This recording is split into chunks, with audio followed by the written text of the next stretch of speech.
Wasu bayanai da ke fitowa daga gabas ta tsakiya na cewa kasashen Pakistan, Turkiya da Masar ne ke shiga tsakani a tattaunawar da shugaban Amurka Donald Trump ke cewa ya yi da wani babban jagora a Iran duk da baiwa ko kuma bai bayyana kowane ne ba. Rukayya Habba Kabara ta haɗa mana rahoto a kai.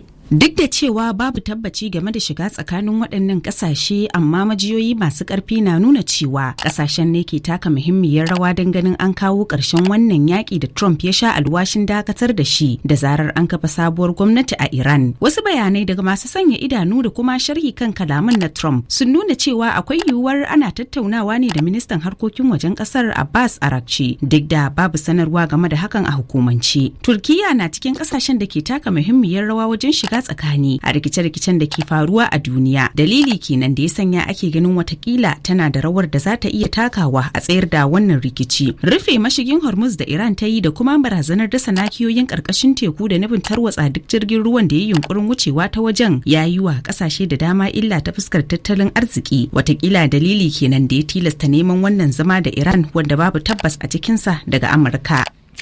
Shugaban Ukraine Volodymyr Zelensky ya ce bangaren tattara bayanan sirri na rundunar sojin ƙasarsa tana da ƙwararren shaidun cewa Rasha na ci gaba da baiwa Iran bayanan sirri, yana mai cewa hakan zai tsawaita yakin ne kawai.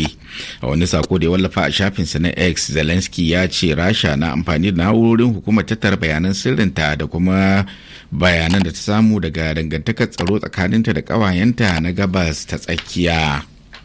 Akalla mutane 66 ne suka mutu, gwammai suka jikkata bayan da wani jirgin sojin Colombia dauke da mutane 120 ya hatsari jim kaɗan bayan ya tashi a kudancin kasar, kamar yadda jami'ai suka bayyana.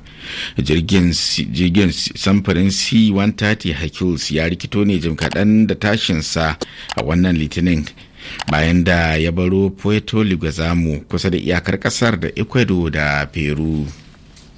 Firaministan Italiya Giorgio Meloni ta amince da shan kayi a ƙuri'ar raba gaddama da aka yi a kan sauye-sauyen tsarin shari'ar ƙasar, tana mai tabbatar da cewa ba za ta mika takardun murabus ɗinta ba. A wata sanarwa da ta fitar ta kafar sada zumunta, Meloni ta bayyana sakamakon zaben a matsayin damar da aka rasa wajen zamanantar da ƙasar Italiya. Wasu da ake zargin 'yan ta'adda ne sun karya wata gada da ke hanyar Lumma a ƙaramar hukumar Burgu ta jihar Neja a tarayyar Najeriya. Kokarin da suke na datsewa dakarun kasar hanya a yakin da suke da ta'addanci a yankin. Wannan gada dai tana da mahimmanci duba da cewa ita ta hada garuruwan Lumma, Babanna da Agwara, lamarin da ya tayar da hankulan al'umma. Sa'idu Sa'idu mazaunin yankin ne kuma ya bayyana mana yadda lamarin yake da kuma halin da ake ciki. Tun tsakar dare muka ji labarin gajiya. Wasu motoci da suka je kasuwan gawanti sun dawo tsakar dare suka nuna muna a ba daga sai da suka wuce ga abin da suka je daga Lumma.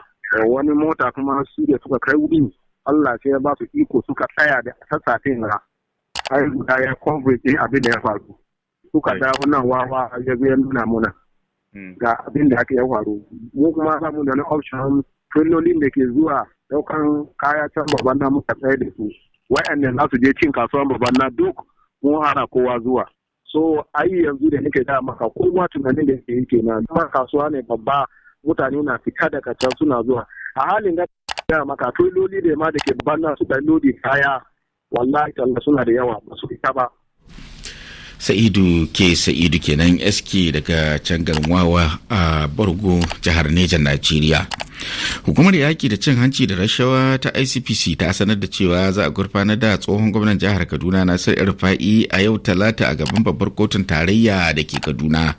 Ana tuhumarsa da zargin tuhumansa da karkata kadarorin gwamnati da mallakar su ba bisa ka'ida ba, tare da zargin halatta kudaden haram.